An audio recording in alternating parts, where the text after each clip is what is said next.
বলেন। আসসালামু আলাইকুম। আমার নাম সজল মণ্ডল, রাজুর উপজেলা মাদারীপুর। আমি 3S এর নূপুর করলা চাষ করেছি। তো এটা আমি করেছি মাটিতে খড়কুটো বিছিয়ে। তো 3S এর নূপুর করলা পেয়ে চাষ করে আমি খুবই খুশি এবং আপনার খুবই সন্তুষ্ট এই বিধায় যে নূপুর যে করলাটা দেখতে একদম গাঢ় সবুজ, দেখতে গাঢ় সবুজ এবং এর যে কাঁটাগুলো আছে এটা খুবই শক্ত। আমি যদি ঢাকায় বাজারজাত করি, অন্য অন্য উস্তা চাষ করতে করলা চাষ করে ঢাকায় নিতে নিতে কালার খারাপ হয়ে যায়, কাঁটা ভেঙে যায়, আড়ত নেওয়ার পরে কাস্টমাররা কিনতে চায় না।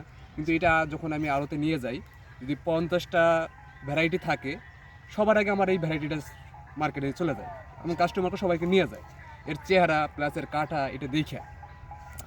এবং যারা খরিদ করতেছে, কিনে খাইতেছে, এটা খেতেও খুব সুস্বাদু। আর দ্বিতীয়ত আমি অন্য অন্য বছর করলা চাষ করেছি, যে ফলনটা আমি পেয়েছি নূপুর পেয়ে আমি খুবই খুশি।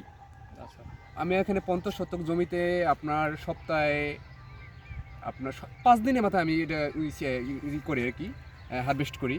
তো অন্য অন্য বছর দেখা যায় আমার সপ্তাহে আসছে আলো গিয়া আপনার 13 থেকে 14 মন, কিন্তু আপনার নূপুরে পেয়েছি আমি 22 মনের মতো পেয়েছি। এ পর্যন্ত কয়বার তুলেছেন এখান থেকে জমি থেকে? আমার এখানে আপনার 5 দিনের মাথায় ছিঁড়ি, তো আপনার ধরেন মাসে 6 বার 7 বার। তাতে কত টাকা? এই কয় শতক জমি বললেন? এখানে আপনার 50 শতক জমি পুরো নাই। 50 শতক জমি কত টাকার নূপুর বিক্রি করেছেন এখন পর্যন্ত?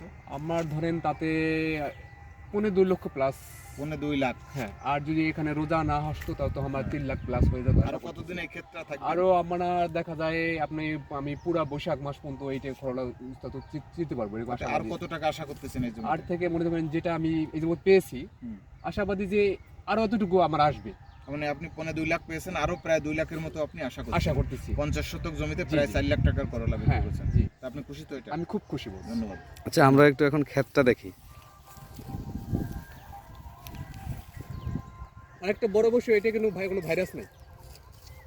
আমরা অন্য অন্য করলা যেমন মাথা টুকরে দিয়ে যায় কিংবা হয়ে যায়, ওষুধ মানে দিলেও পরে এটা হয়ে যায়। কি বলছেন ভাই, এটা ভাইরাস নাই? এটা কোনো ভাইরাস নাই। এটা আপনার এই যে সাদামাছি আক্রমণে অন্য গাছ দেখে সাদামাছি আক্রমণ, গাছ কালে সাদামাছি আক্রমণ করবে, কিন্তু অন্য গাছ আক্রমণ করে একবার থুবড়া দিকে ঠিক ওষুধ যতই দিয়ে ঠিক হয় না।